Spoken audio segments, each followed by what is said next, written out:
Hello everyone, welcome back to my YouTube channel banking point.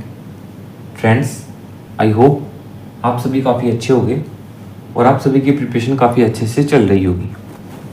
Friends, आज की video में हम डिस्कस करेंगे फर्स्ट वीक ऑफ अगस्त के मोस्ट इम्पोर्टेंट करंट अफेयर्स, जो कि आपके लेटेस्ट एग्जाम पैटर्न के ऊपर बेस्ड है।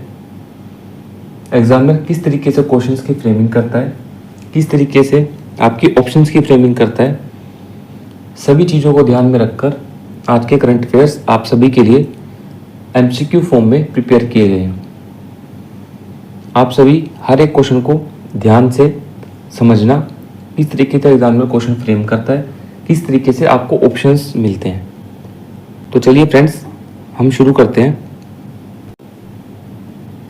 फ्रेंड्स, वीडियो शुरू करने से पहले आपको यहाँ पर कुछ हाईलाइट शो हो रही होगी, जहाँ पर हमारे चैनल का पर्पस गिवन है कि बैंकिंग पॉइंट आपकी प्रिपरेशन जर्नी में आपको कैसे हेल्प करेगा और कैसे बैंकिंग पॉइंट को फॉलो करके आप अपने सक्सेस को जल्दी से जल्दी अचीव कर सकते हो।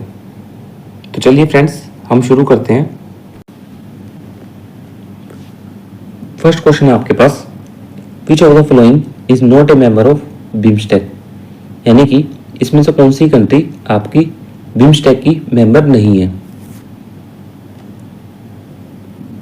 इसका करेक्ट आंसर है आपके पास मलेशिया। मलेशिया आपका बिम्स्टेक की मेंबर कंट्री नहीं है। बिम्स्टेक में आपके पास 7 मेंबर्स आते हैं, जिसमें आते हैं आपके पास बांग्लादेश, भूटान, इंडिया, म्यांमार, नेपाल, श्रीलंका और थाईलैंड। अभी हाल ही में बिम्स्टेक का एक ट्रेडिशनल म्यूजिक फेस्टिवल इनॉग्रेट किया गया था। हमारे एक्सटर्नल अफेयर मिनिस्टर हैं डॉक्टर एस जयशंकर, उन्होंने इस फेस्टिवल को इनॉग्रेट किया था। कहाँ पर? न्यू दिल्ली में। बिम्स्टेक की फुल फॉर्म है आपके पास, ये एग्जामिनर कभी कभी फुल फॉर्म भी पूछ लेता है, bay of Bengal initiative for multi sectoral technical and economic cooperation. चलिए हम नेक्स्ट क्वेश्चन की तरफ बढ़ते हैं। नेक्स्ट क्वेश्चन है आपके पास, which IIT launched India's first AI powered learning app for competitive exams, यानी कि कौन सी आईआईटी ने अभी एक इंडिया की पहली AI powered learning app launch की है कॉम्पिटिटिव एग्जाम्स के लिए। इसका करेक्ट आंसर है आईआईटी पलक्कड़। तो आईआईटी पलक्कड़ ने हाल ही में एक AI powered learning app launch की है, जो कि है कॉम्पिटिटिव एग्जाम्स के लिए। ये आपके पास एक 1 लाइनर क्वेश्चन था। चलिए हम नेक्स्ट क्वेश्चन की तरफ बढ़ते हैं। नेक्स्ट क्वेश्चन है आपके पास, यहाँ पर आपको एक मिशन है, इसरो का मिशन है होप, HOPE। तो आपको यहाँ पर इसकी फुल फॉर्म बतानी है। इसका करेक्ट आंसर आपके पास Himalayan outpost for planetary exploration. इस मिशन को इनॉग्रेट किया था अभी डॉक्टर वी नारायण ने, जो कि हमारे करंट में इसरो के चेयरमैन हैं। और ये मिशन कहाँ पर इनॉग्रेट हुआ था? तसोकर वैली, लद्दाख में। इसरो के आपके जो करंट चेयरमैन है वो वी नारायण है, और इसरो के जो आपके प्रीवियस चेयरमैन इससे पहले रहे हैं वो रहे हैं डॉक्टर के सिवन। और होप मिशन किसके लिए लॉन्च किया गया था, क्या पर्पस था? होप मिशन का पर्पस ये था कि इंडिया को प्रिपेयर करना, जो आगे आने वाले इंडिया के मिशन है मून और मार्स के, उसके लिए। नेक्स्ट क्वेश्चन है आपके पास, who is called the father of green revolution in India. इसका करेक्ट आंसर आपके पास MS स्वामीनाथन। तो हाल ही में पीएम नरेंद्र मोदी जी ने इनॉग्रेट किया है MS स्वामीनाथन इंटरनेशनल कॉन्फ्रेंस को। कहाँ पर? न्यू दिल्ली में। जिसका ऑब्जेक्टिव क्या रहा है? फूड सिक्योरिटी और फार्मर की इनकम को इंप्रूव करना। नेक्स्ट क्वेश्चन है हमारे पास, where is river Kopili situated. एक रिवर का नाम गिवन है यहाँ पर कोपिली, तो ये कहाँ पर सिचुएटेड है? इसका करेक्ट आंसर है हमारे पास असम। रिवर कोपिली असम में फ्लो करती है, और अभी इसको हाल ही में नेशनल वाटरवे 57 डिक्लेयर किया गया है अगस्त में। तो यहाँ पर आपका एक ये स्टैटिक न्यूज़ भी बन जाती है कि ये जो रिवर है वो कौन से स्टेट में फ्लो करती है। चलिए हम नेक्स्ट क्वेश्चन की तरफ बढ़ते हैं। नेक्स्ट क्वेश्चन है हमारे पास, Amit Shah surpass which person to become India's longest serving home minister.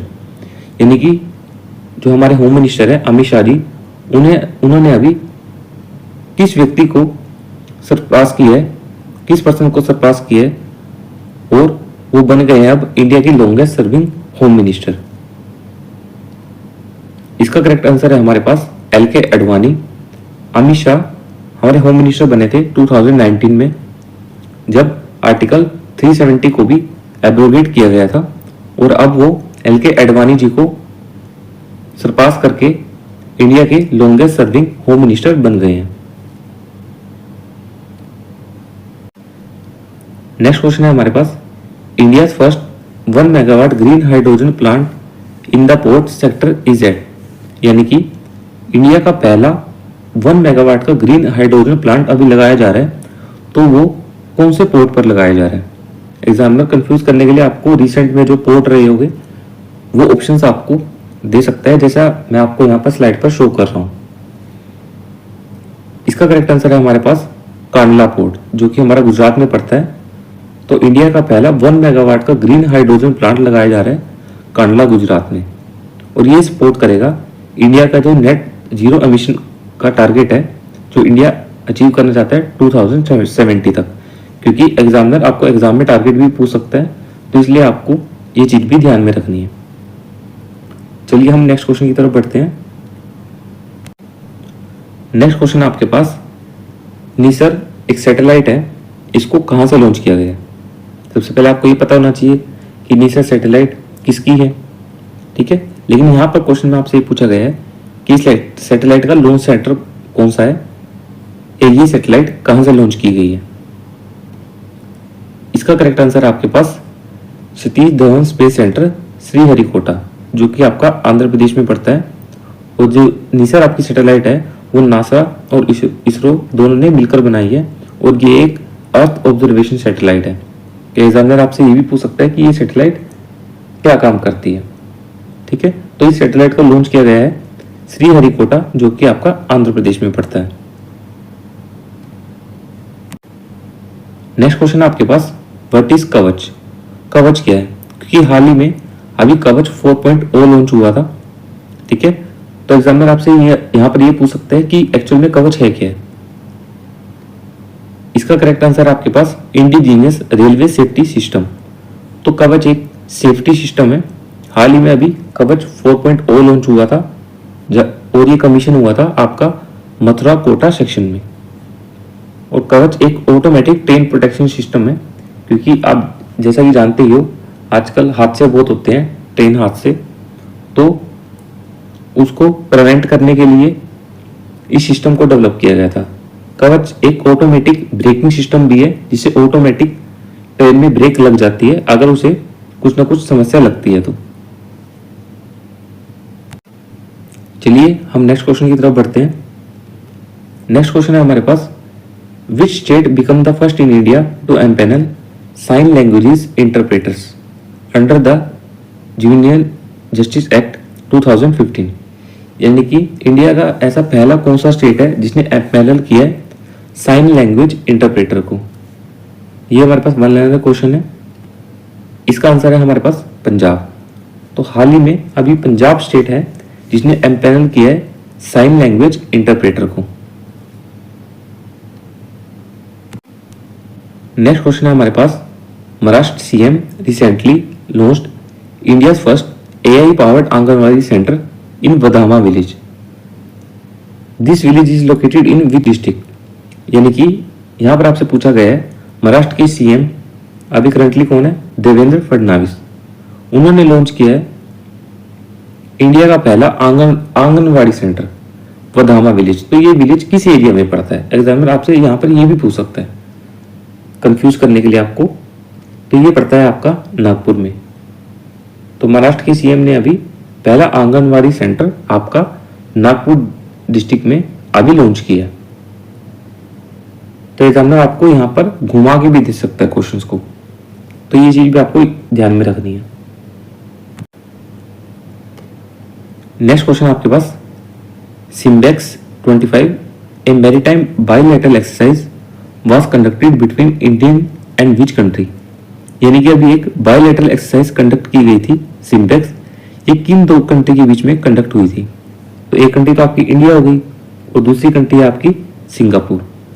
तो इंडिया और सिंगापुर ने मिलकर अभी एक बायलैटरल एक्सरसाइज कंडक्ट की है और ये इसका 32nd एडिशन था और ये पहली बार कंडक्ट की गई थी 1994 में। नेक्स्ट क्वेश्चन आपके पास, international solar alliance is a joint initiative of which two countries. यानी कि इंटरनेशनल सोलर अलायंस ये किन दो कंट्री के बीच का एक इनिशिएटिव है। इसका करेक्ट आंसर है आपके पास इंडिया और फ्रांस। इंडिया और फ्रांस ने 2015 में मिलकर आईएसए को बनाया था और रिसेंटली हाल ही में मोल्डोवा आईएसए का 107th मेंबर बना है।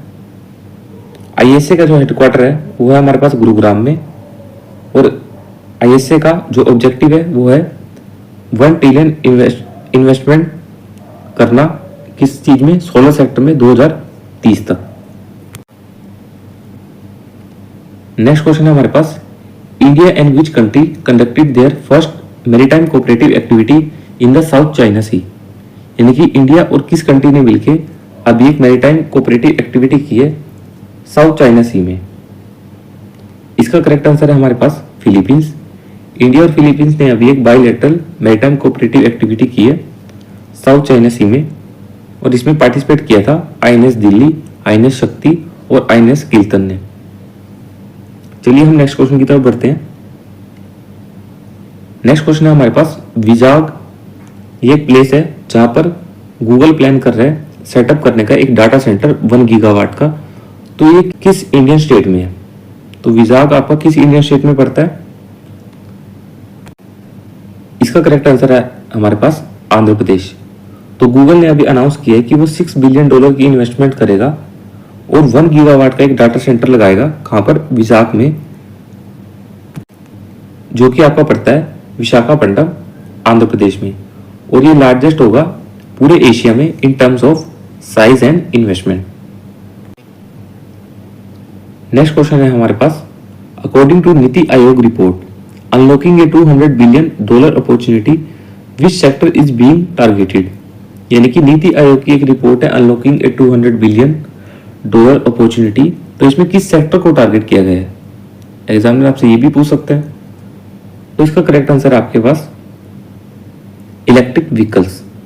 तो नीति आयोग ने अभी एक रिपोर्ट रिलीज की थी तो उसमें उसने जिस सेक्टर को टारगेट किया है वो है हमारा इलेक्ट्रिक व्हीकल्स। और इंडिया का अभी एक और टारगेट है कि वो 30% इलेक्ट्रिक व्हीकल के शेयर को लेके जाना चाहता है 2030 तक। नेक्स्ट क्वेश्चन है हमारे पास, इंडिया इलेक्ट्रिक मोबिलिटी इंडेक्स ने क्लासिफाई किया स्टेट्स को कितनी कैटेगरीज में। ये क्वेश्चन एग्जामिनर ने पिछले साल भी पूछा था और हो सकता है एग्जामिनर आपसे इस साल भी पूछ ले। तो इसमें जो ओवरऑल कैटेगरीज हैं वो 3 कैटेगरी है। इसमें पहली है आपकी फ्रंट रनर, सेकंड है आपकी परफॉर्मर और थर्ड है आपकी एस्पिरेंट। नीति आयोग ने इस रिपोर्ट को लॉन्च किया है वर्ल्ड रिसर्च इंस्टीट्यूट के साथ मिलकर। फ्रंट रनर कैटेगरी में आपकी जो स्कोर है, परफॉर्मर में जो आपका स्कोर है और एस्पिरेंट कैटेगरी में जो आपका स्कोर है, एग्जामिनर आपसे हो सकता है इस बार स्कोर्स को पूछ ले। तो एग्जामिनर हमेशा बैंकिंग में स्पेशली न्यूज़ की काफ़ी डिटेलिंग में जाता है। तो आपको हर एक क्वेश्चन को ध्यान से समझना है और उसे अच्छे से समझकर उसका आंसर मार्क करना है। चलिए हम नेक्स्ट क्वेश्चन की तरफ बढ़ते हैं। नेक्स्ट क्वेश्चन है हमारे पास, which organisation release the global artificial intelligence city index 2025। कौन से ऑर्गेनाइजेशन ने अभी global artificial intelligence city index को लॉन्च किया है। इसका आंसर है हमारे पास Counterpoint research. Counterpoint research ने अभी इस इंडेक्स को लॉन्च किया है और जिसमें जो हमारी टॉप 5 कंट्रीज हैं वो हमारे पास सिंगापुर, सियोल, बीजिंग, दुबई और सैन फ्रांसिस्को। अगर हम इंडियन रैंकिंग की बात करें तो इसमें हमारी बेंगलुरु जो कंट्री है वो हमारी 26 प्लेस पे रही है। उसके बाद रही है मुंबई, दिल्ली, चेन्नई और कोलकाता। अगर हम टेक लीडर की बात करें तो इसमें माइक्रोसॉफ्ट ने टॉप किया है। उसके बाद आता है हमारा गूगल और अमेजोन। इंडेक्सेस को आपको स्पेशली एक डीप लेवल में पढ़ना है, जितना अच्छे से आप पढ़ सकते हो, क्योंकि इंडेक्सेस एग्जाम में बहुत ज़्यादा रेलिवेंसी रखते हैं। नेक्स्ट क्वेश्चन है हमारे पास 2025 Fortune global 500 list ranked which company at the top. यानी कि फॉर्च्यून ने अभी एक ग्लोबल लिस्ट अनाउंस की है 500 कंपनीज की, तो उसमें टॉप पर कौन रहा है? इसका करेक्ट आंसर है हमारे पास वॉलमार्ट। तो वॉलमार्ट ने इस लिस्ट को टॉप किया है $680 बिलियन की रेवेन्यू के साथ। इसमें अदर कंपनीज भी रही हैं जैसे अमेजोन, स्टेट ग्रिड, सऊदी अरमैको, और इसमें इस लिस्ट में टोटल 9 इंडियन कंपनीज रही हैं, जिसमें जो मेन कंपनी है आपकी वो है रिलायंस, SBI, HDFC बैंक। आपको इन कंपनियों के नाम भी याद रखने हैं और इन कंपनियों की रैंक भी याद रखनी होगी। हालांकि जहां तक मुझे याद आ रहा है पिछली बार एग्जामिनर ने इस तरीके से भी क्वेश्चन पूछा था कि फॉर्च्यून की जो ग्लोबल लिस्ट आती है उसमें कितनी कंपनीज को लिस्ट किया जाता है, तो आपको इस चीज को भी ध्यान में रखना है। तो इसलिए मैं कह रहा हूं कि जिस भी न्यूज को आप पढ़ो उसको आप लिमिटेड पढ़ो, लेकिन डिटेलिंग में पढ़ो और अच्छी रिवीजन रखो, तभी आप जीके में अच्छा परफॉर्म कर पाओगे। चलिए हम नेक्स्ट क्वेश्चन की तरफ बढ़ते हैं। नेक्स्ट क्वेश्चन है हमारे पास एक सैटेलाइट जिसके बारे में मैं पहले भी डिस्कस कर चुका हूँ, NISAR NASA ISRO satellite was launched using which launch vehicle. यानी कि एक निसर सैटेलाइट अभी लॉन्च हुई थी, ठीक है, श्रीहरिकोटा आंध्र प्रदेश से। तो इसमें किस लॉन्च व्हीकल का यूज किया गया था? एग्जामिनर अगर डिटेलिंग में जाता है तो आपसे ये क्वेश्चन भी पूछ सकता है। तो इसका आंसर है हमारे पास GSLV MK2। तो GSLV MK2 लॉन्च व्हीकल का यूज करके इस सैटेलाइट को इसरो ने लॉन्च किया है श्रीहरिकोटा आंध्र प्रदेश से।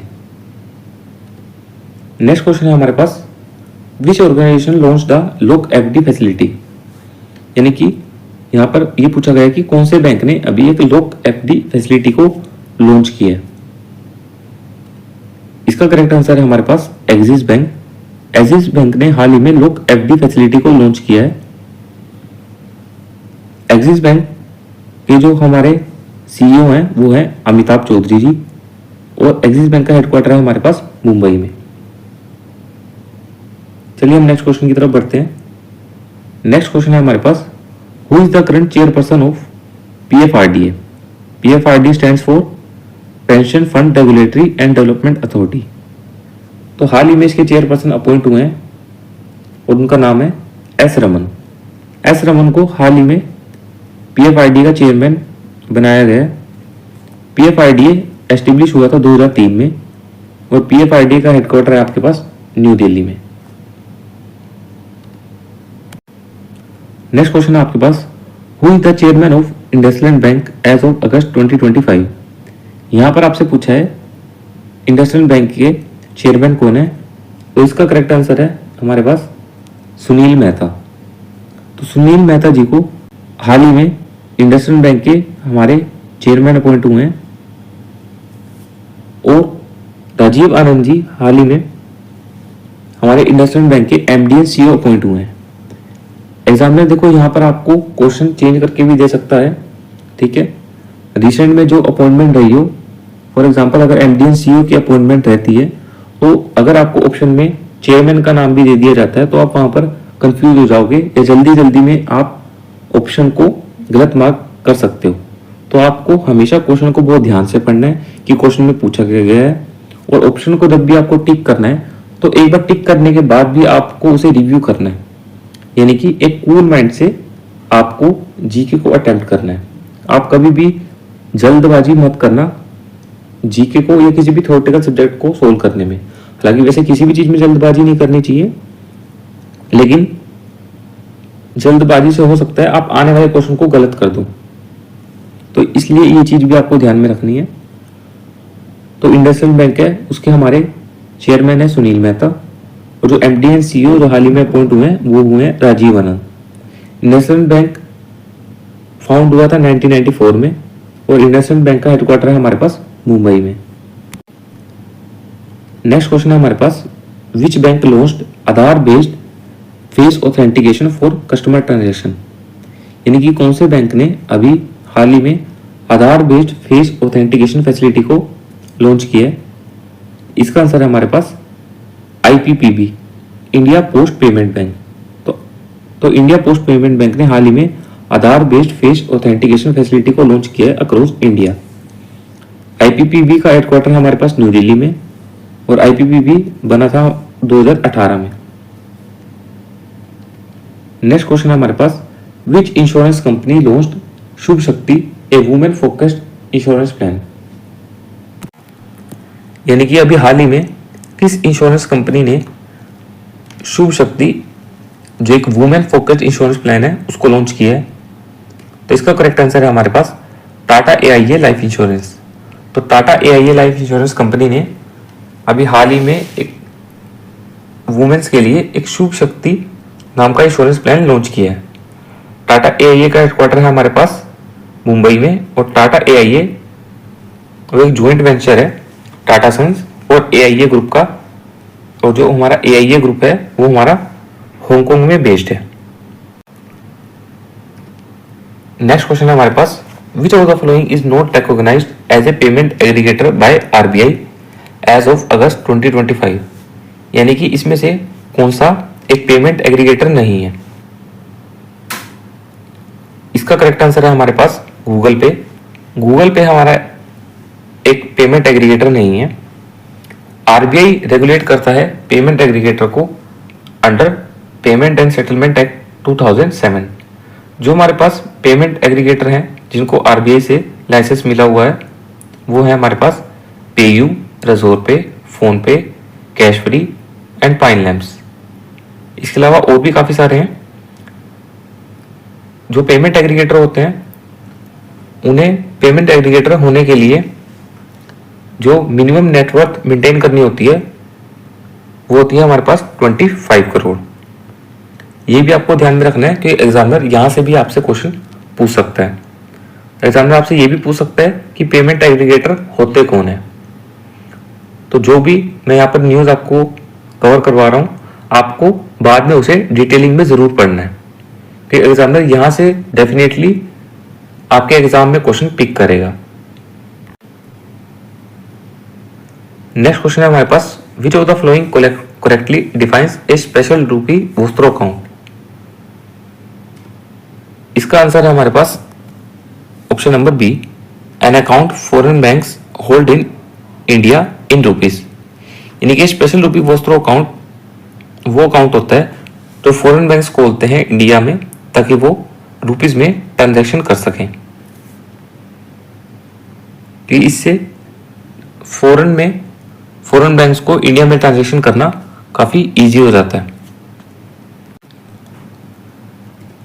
नेक्स्ट क्वेश्चन है हमारे पास, who was honoured with the 43rd Lokmanya Tilak award, यानी कि 43rd लोकमान्य तिलक अवार्ड अभी हाल ही में किसे मिला है। इसका करेक्ट आंसर है हमारे पास नितिन गडकरी, जो हमारे रोड मिनिस्टर भी हैं। तो इनको हाल ही में 43rd लोकमान्य तिलक अवार्ड से सम्मानित किया गया है।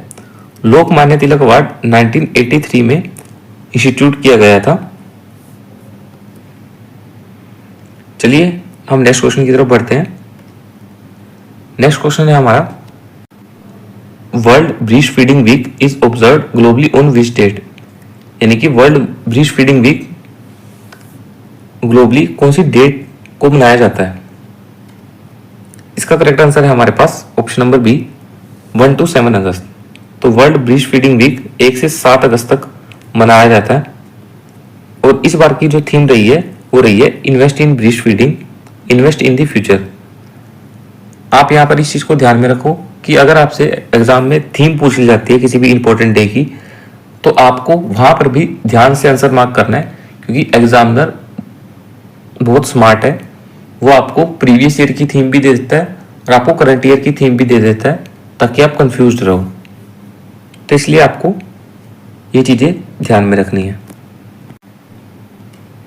नेक्स्ट क्वेश्चन है हमारे पास, Hiroshima day is observe every year on which date. Hiroshima day हर साल कौन सी डेट को मनाया जाता है? तो इसका करेक्ट आंसर है हमारे पास 6 अगस्त। हिरोशिमा डे 6 अगस्त को मनाया जाता है हर साल, और इस बार इसकी 80th एनिवर्सरी मनाई गई है। इसके अलावा आपको ये भी ध्यान में रखना है कि नागासाकी डे आपका 9 अगस्त को मनाया जाता है। नेक्स्ट क्वेश्चन है हमारे पास, Magnus Carlsen who was in the news recently belongs to which country. आप में से काफ़ी सारे एस्पिरेंट ने इनका नाम भी सुना होगा। ये एक चेस के प्लेयर हैं और इनकी जो कंट्री है वो है नॉर्वे। मैग्नस कार्लसन ने हाल ही में एक चेस टूर्नामेंट जीता है जो कि आपका हुआ था रियाद में, जो कि सऊदी अरब में पड़ता है। मैग्नस कार्लसन की जो टीम है वो है लिक्विड। इनकी टीम का नाम लिक्विड है। चलिए अब हम नेक्स्ट क्वेश्चन की तरफ बढ़ते हैं।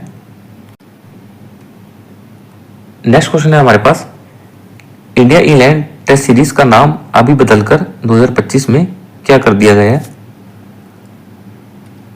इसका करेक्ट आंसर है हमारे पास एंडरसन तेंदुलकर ट्रॉफी। हाल ही में इंडिया और इंग्लैंड की अभी टेस्ट सीरीज हुई थी, जिसमें इंडिया ने इंग्लैंड को 6 रन से हराकर जो हमारी सीरीज है, जो टेस्ट सीरीज हुई थी, उसको लेवल कर दिया था। तो उस ट्रॉफी का नाम बदलकर यहाँ पर रख दिया गया है एंडरसन तेंदुलकर ट्रॉफी। आपको यहाँ पर ये भी ध्यान में रखना है कि इंडिया ने कितने रन से इस मैच को जीता था, और जो फाइनल टेस्ट हुआ था आपका वो कहाँ पर हुआ था। और इसमें जो आपके प्लेयर ऑफ द सीरीज रहे हैं, इंडिया की तरफ से रहे हैं शुभमन गिल, और इंग्लैंड की तरफ से रहे हैं आपके हैरी ब्रूक। इसके साथ ही आपको ये भी ध्यान में रखना है कि इंडिया और जो ऑस्ट्रेलिया के बीच में टेस्ट होते हैं, उस ट्रॉफी का नाम है आपका Border Gavaskar Trophy. Next question है हमारे पास, world team table tennis championship 2026 will be held in which country. यानी कि वर्ल्ड टेबल टेनिस चैंपियनशिप है जो आपकी, और 2026 की आपकी कहाँ पर होगी? ये होगी आपकी लंदन में, जो आपका पड़ता है यूनाइटेड किंगडम में। नेक्स्ट क्वेश्चन है हमारे पास, former governor Satyapal Malik who passed away was the last governor of which state. यानी कि अभी हाल ही में फॉर्मर गवर्नर सत्यपाल मलिक हैं जो, उनका निधन हो गया है, तो वो लास्ट गवर्नर किस स्टेट के रहे थे? इसका करेक्ट आंसर है हमारे पास जम्मू एंड कश्मीर।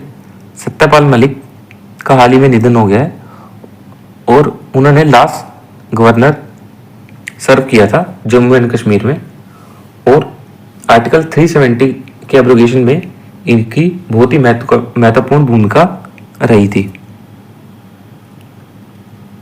चलिए हम नेक्स्ट क्वेश्चन की तरफ बढ़ते हैं। नेक्स्ट क्वेश्चन है हमारे पास, Shibu Soren who passed away was associated with which political party. यानी कि शिबू सोरेन का हाल ही में निधन हो गया है, तो वो किस पॉलिटिकल पार्टी से बिलोंग करते थे? इसका करेक्ट आंसर है हमारे पास झारखंड मुक्ति मोर्चा। तो शिबू सोरेन झारखंड से बिलोंग करते थे, और इनकी पार्टी का नाम था झारखंड मुक्ति मोर्चा। इनको दिशोम गुरु के नाम से भी जाना जाता था झारखंड पॉलिटिक्स में।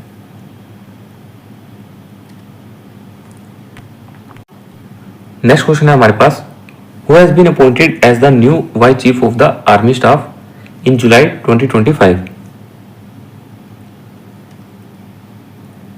यानी कि अभी हमारे vice chief of army staff कौन बने हैं?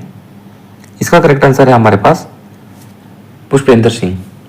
पुष्पेंद्र सिंह जी को अभी हाल ही में vice chief of army staff बनाया गया है, और इन्होंने सक्सीड किया है NS राजा सुब्रमण्य को। कि एग्जामिनर आजकल आपसे डायरेक्टली क्वेश्चन नहीं पूछता है, वो आपसे अपॉइंटमेंट न्यूज में ये पूछता है कि इन्होंने किसको सक्सीड किया था, या जिसको इन्होंने सक्सीड किया था वो पहले क्या वर्क करते थे, या जो अभी नए अपॉइंटेड पर्सन हैं वो पहले क्या थे। तो अपॉइंटमेंट न्यूज में आपको ये चीजें ध्यान में रखनी है। चलिए हम नेक्स्ट क्वेश्चन की तरफ बढ़ते हैं। नेक्स्ट क्वेश्चन है हमारे पास, who has taken charge as the 47th vice chief of the naval staff in August 2025। यानी कि हमारे 47 नंबर के vice chief of naval staff कौन बने हैं? इसका करेक्ट आंसर है हमारे पास संजय वत्सयन। तो संजय वत्सयन को 47 vice chief of naval staff बनाया गया है और इन्होंने रिप्लेस किया है कृष्णा स्वामीनाथन को। नेक्स्ट क्वेश्चन है हमारे पास, who has been appointed as the new director of Vikram Sarabhai space centre, जो कि आपका पड़ता है तिरुवनंतपुरम में। इसका करेक्ट आंसर है हमारे पास ए राजाराजन।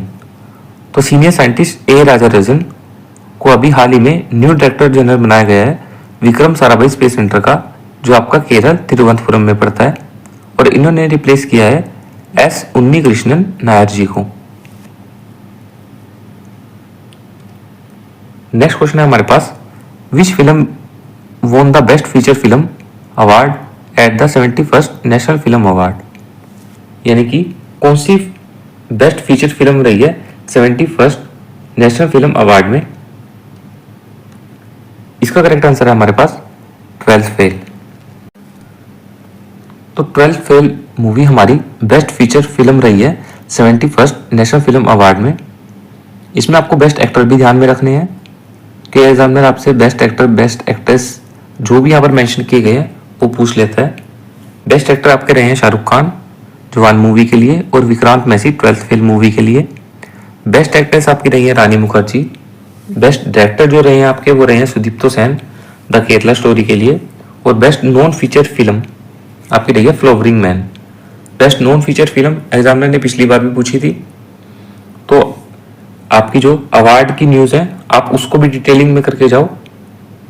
मैं आप सभी को यही सजेस्ट करूंगा, प्रीवियस ईयर का आपको एनालिसिस करना है, उसके बेस पर आप न्यूज़ को कवर करोगे तो आपकी उससे काफ़ी हेल्प हो जाएगी। तो प्रीवियस ईयर एनालिसिस आपको ध्यान में रखना है। चलिए अब हम नेक्स्ट क्वेश्चन की तरफ बढ़ते हैं। नेक्स्ट क्वेश्चन है हमारा, national handloom day is observed annually on which date every year. यानी कि नेशनल हैंडलूम डे किस दिन मनाया जाता है? तो नेशनल हैंडलूम डे मनाया जाता है 7 अगस्त को एवरी ईयर। पहली बार इसे ऑब्जर्व किया गया था 2015 में। इस बार 11th नेशनल हैंडलूम डे मनाया गया है, कहाँ पर? जनपथ में, न्यू दिल्ली में। और इस बार की जो थीम रही है वो रही है weaving innovation into tradition. Next question है हमारे पास, who is credited as the founder of world wide web. यानी कि वर्ल्ड वाइड वेब के फाउंडर कौन रहे हैं? इसका आंसर है हमारे पास टिम बर्नर्स ली। क्योंकि अभी हाल ही में वर्ल्ड वाइड वेब डे मनाया गया है 1 अगस्त को, तो जरूरी नहीं है कि एग्जामिनर आपसे इंपॉर्टेंट डे के बारे में ही पूछेगा। एग्जामिनर आपसे यहाँ पर ये भी पूछ सकता है कि WWW को किसने फाउंड किया था। तो वर्ल्ड वाइड वेब को इन्वेंट किया था टिम बर्नर्स ली ने 1991 में। नेक्स्ट क्वेश्चन है हमारे पास, 8th edition of Commonwealth youth games will be hosted by which country. तो जो हमारा 8th एडिशन होगा कॉमनवेल्थ यूथ गेम का 2027 में, तो इसको कौन सी कंट्री होस्ट करेगी? इसका आंसर है हमारे पास माल्टा। तो 8th addition Commonwealth youth game का आपका माल्टा में कंडक्ट होगा 2027 में। माल्टा की जो कैपिटल है हमारी वो है वेलेटा और करेंसी है माल्टा की यूरो। और 2027 में जो कॉमनवेल्थ यूथ गेम्स हो गए उसमें 2 एक्टिविटी को और ऐड किया गया है, एक है आपकी सेलिंग, एक है आपकी वाटर पोलो। नेक्स्ट क्वेश्चन है हमारे पास, the book the man who fed India is written by. तो एक बुक है हमारे पास the man who fed India. इस बुक के ऑथर कौन है? इसका आंसर है हमारे पास प्रियम बाड़ा जया कुमार। तो अभी हाल ही में 100 बर्थ एनिवर्सरी मनाई गई थी MS स्वामीनाथन जी की, जो कि हमारे फादर ऑफ ग्रीन रेवोल्यूशन है। तो इनकी बर्थ एनिवर्सरी पर एक बुक को लॉन्च किया गया था, the man who fed India, और इस बुक के ऑथर रहे हैं हमारे प्रियम बाड़ा जया कुमार। और इस बुक को पब्लिश किया था हार्पर कॉलिन्स ने। नेक्स्ट क्वेश्चन है हमारा, the man who became cinema, इस बुक के ऑथर कौन रहे हैं? तो इस बुक के हमारे ऑथर रहे हैं अशोक चोपड़ा जी। अशोक चोपड़ा जी ने अभी एक बुक लिखी है the man who became cinema, और इस बुक को पब्लिश किया था पेंगुइन रैंडम हाउस ने। चलिए हम नेक्स्ट क्वेश्चन की तरफ बढ़ते हैं। नेक्स्ट क्वेश्चन हमारा एक स्टेटमेंट बेस्ड क्वेश्चन है प्रधानमंत्री जनधन योजना से रिलेटेड। फर्स्ट स्टेटमेंट है हमारी, प्रधानमंत्री जनधन योजना 2014 में लॉन्च की गई थी ताकि यूनिवर्सल एक्सेस दी जा सके बैंकिंग फैसिलिटी की सोसाइटी में। इसमें ओवरड्राफ्ट फैसिलिटी दी जाती है अप टू 10,000, और इसमें एक्सीडेंटल इंश्योरेंस कवर भी मिलता है 2 लाख का। इसमें आपको ये बताना है कि इसमें से कौन सी स्टेटमेंट करेक्ट है। तो इसका करेक्ट आंसर है हमारे पास ऑल ऑफ द अबव। ये सारी स्टेटमेंट करेक्ट है। प्रधानमंत्री जनधन योजना को 28 अगस्त 2014 में नरेंद्र मोदी जी के द्वारा लॉन्च किया गया था, और अभी हाल ही में 2025 में इस स्कीम ने अपने पूरे 10 साल पूरे कर लिए हैं, और 2025 में इस स्कीम के 50 करोड़ से भी ज़्यादा बेनिफिशियरी बन गए हैं। नेक्स्ट क्वेश्चन है हमारे पास, ये क्वेश्चन भी आपका गवर्नमेंट स्कीम से रिलेटेड है, प्रधानमंत्री किसान संपदा योजना। ये एक सेंट्रल सेक्टर स्कीम है under ministry of food processing industry. इस स्कीम को 2017 में लॉन्च किया गया था, और उस टाइम इसमें एलोकेशन किया गया था 6,000 करोड़ का। और इस स्कीम का जो मेन फोकस रहा है वो रहा है मॉडर्न इंफ्रास्ट्रक्चर और आपकी एग्रीकल्चर वेस्टेज को कम करना। इसमें भी आपको ये बताना है इसमें से कौन सी स्टेटमेंट करेक्ट है। इसका करेक्ट आंसर है हमारे पास ऑल ऑफ द अबव। प्रधानमंत्री किसान संपदा योजना को 2017 में अप्रूव किया गया था, और उस वक्त इसमें एलोकेशन था 6,000 करोड़ रुपीस का। इस स्कीम को ministry of food processing industry ने लॉन्च किया था। अभी हाल ही में प्रधानमंत्री नरेंद्र मोदी जी ने इसी स्कीम के लिए 6520 करोड़ रुपए एलोकेट किए हैं, और इस स्कीम को अभी मार्च 2026 के लिए एक्सटेंड कर दिया गया। गवर्नमेंट स्कीम एग्जाम में बहुत ज़्यादा रेलिवेंसी रखते हैं, तो जो भी गवर्नमेंट स्कीम आपकी करंट अफेयर्स में रहती हैं वो स्कीम आपको डिटेलिंग में ज़रूर करके जानी है। ये एग्जामिनर यहाँ से क्वेश्चन ज़रूर पिक करता है। चलिए हम नेक्स्ट क्वेश्चन की तरफ बढ़ते हैं। नेक्स्ट क्वेश्चन है हमारे पास, how many articles are included in the wholesale price index. Wholesale price index है, उसमें कितनी आइटम को इंक्लूड किया जाता है। इसका करेक्ट आंसर है हमारे पास 697, जिसमें हमारे पास प्राइमरी आर्टिकल है 117, फ्यूल एंड पावर में हमारे पास 16, और मैन्युफैक्चरिंग प्रोडक्ट्स में हमारे पास है 564। होलसेल प्राइस इंडेक्स का जो आपका बेस ईयर है वो है 2011-12, और ये जो आपका होलसेल प्राइस इंडेक्स है ये लॉन्च करती है DPIIT, जो आती है ministry of commerce and industry के अंडर, जबकि CPI जो है वो आपका रिलीज करता है NSO, national statistical office. Next question है हमारे पास, मिनिस्ट्री ऑफ फाइनेंस ने अभी इंक्रीज कर दिया है मैक्सिमम टेन्योर डायरेक्टर्स का कोऑपरेटिव बैंक में।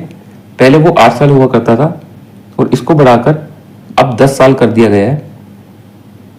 ये हमारे पास एक बैंकिंग की न्यूज़ है, और ये काफ़ी इंपॉर्टेंट न्यूज़ है, तो आपको इस न्यूज़ को ध्यान में रखना है और इस न्यूज़ को डिटेलिंग में कवर करना है। चलिए हम नेक्स्ट क्वेश्चन की तरफ बढ़ते हैं। नेक्स्ट क्वेश्चन है हमारे पास, अभी एक रेटिंग एजेंसी है फिच रेटिंग, इसने इंडिया की GDP फाइनेंशियल ईयर 2025-26 के लिए कितनी प्रोजेक्ट की है। इसका करेक्ट आंसर है हमारे पास 6.3%। फिच रेटिंग ने अभी इंडिया की GDP फोरकास्ट की है फाइनेंशियल ईयर 26 के लिए। पहले इसने फोरकास्ट की थी 6.4%, और अब अगस्त में इन्होंने फोरकास्ट की है 6.3%। सेम ही आपका IMF ने प्रोजेक्ट की है जो इंडिया की GDP वो 2025 के लिए वो की है आपकी 6.8%, और RBI ने फोरकास्ट किया आपकी फाइनेंशियल ईयर 26 के लिए GDP 6.6%। चलिए आज का लास्ट क्वेश्चन है हमारा, जो कि बहुत ही इंपॉर्टेंट क्वेश्चन है। कि हमारे इंडिया में अब तक टोटल कितनी क्रेडिट रेटिंग एजेंसी है। ये एक बहुत इंपॉर्टेंट क्वेश्चन है और हो सकता है आप में से काफ़ी सारे एस्पिरेंट इस क्वेश्चन को गलत भी करें, क्योंकि जो पहले के एग्जाम में ये क्वेश्चन बहुत बार पूछा जा भी चुका है कि कितनी क्रेडिट रेटिंग एजेंसी है। तो अभी हमारे पास टोटल 8 क्रेडिट रेटिंग एजेंसी है। पहले हमारे पास 7 हुआ करती थी, लेकिन अभी हाल ही में एक नई क्रेडिट रेटिंग एजेंसी सेबी ने रजिस्टर्ड की है, जिसका नाम है हमारे पास क्रेडिट एनालिसिस एंड रिसर्च। हाल ही में सेबी ने इस एजेंसी को रजिस्टर्ड किया है। आई होप फ्रेंड्स आप सभी को वीडियो काफ़ी अच्छी लगी हो। अगर आप सभी को वीडियो काफ़ी अच्छी लगी हो देन वीडियो को लाइक एंड शेयर जरूर करना एंड चैनल को सब्सक्राइब जरूर करना, ताकि आपको आने वाली वीडियो की अपडेट टाइम टू टाइम मिलती रहे। एंड में फ्रेंड्स मैं आप सभी को जीके की कुछ इंपॉर्टेंट टिप्स बताना चाहूँगा। जीके को करने का सबसे बेस्ट तरीका यही है, आपको प्रीवियस ईयर एनालिसिस करना है जितना आप कर सकते हो। लास्ट किसी भी पार्टिकुलर एग्जाम के आप 2 से 3 साल के प्रीवियस ईयर पेपर निकाल सकते हो, उसका एनालिसिस करोगे, उससे आपको पता चलेगा क्वेश्चन कहाँ से, किस टॉपिक से और किस तरीके से क्वेश्चन की फ्रेमिंग की गई है और किस टॉपिक से क्वेश्चन ज़्यादा पूछे गए हैं। उस टॉपिक पर आपको स्पेशली फोकस करना है और आपको ये भी देखना है कि उस पार्टिकुलर न्यूज़ में से एग्जामिनर कहाँ से क्वेश्चन पिक कर सकता है। साथ में आपको अपना जो स्टैटिक पोर्शन है उसको भी कवर अप करते चलना है। स्टैटिक पोर्शन क्योंकि वो वन टाइम इन्वेस्टमेंट होती है आपकी। वन टाइम इन्वेस्टमेंट करने के बाद आपको सिर्फ एग्जाम के टाइम में सिर्फ रिवीजन करनी होती है। और एंड में मैं आप सभी को यही सजेस्ट करूंगा, जो मोस्टली एस्पिरेंट एक गलती करते हैं, लास्ट के जो 10 डेज होते हैं वो सिर्फ आपके रिवीजन पर्पस के लिए होते हैं। लास्ट के 10 डेज में आपको किसी भी नए टॉपिक को छेड़ना नहीं है। मतलब ऐसा नहीं होना चाहिए कि लास्ट के 10 डेज में आप किसी नए टॉपिक को शुरू कर रहे हो कि मुझे जीके इतनी पढ़ लेनी चाहिए, वो जीके यहाँ से भी पढ़ लेनी चाहिए। जीके में ओवरऑल अगर मैं बात करूँ, आपको लिमिटेड सोर्सेज को रखना है और आपको रिवीजन ज़्यादा से ज़्यादा करनी है। इसी के साथ फ्रेंड्स हम वीडियो को एंड करते हैं। आने वाली वीडियो की अपडेट आपको टाइम टू टाइम मिलती रहेगी। Thank you everyone.